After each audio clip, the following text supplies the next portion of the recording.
Kapolres Malang, AKBP Firly Hidayat resmi dicopot dari jabatannya.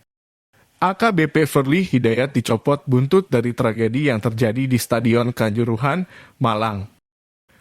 Pencopotan AKBP Firly Hidayat sebagai Kapolres Malang disampaikan oleh Kadif Humas Polri Irjen Dedi Prasetyo, Senin 3 Oktober 2022. Irjen Dedi Prasetyo menyampaikan AKBP Firly Hidayat dimutasi sebagai Paman SSDM Polri. Firly Hidayat digantikan oleh Kapolres Pelabuhan Tanjung Priok, AKBP Putuk Holis Aryana. Selain Kapolres Malang, 9 komandan Brimob juga dicopot buntut kerusuhan di Stadion Kanjuruhan Malang. Kapolda Jawa Timur, Irjen Niko Avinta, melakukan penonaktifan jabatan Komandan Batalion, Komandan Kompi, dan Komandan Peleton Brimob sebanyak 9 orang.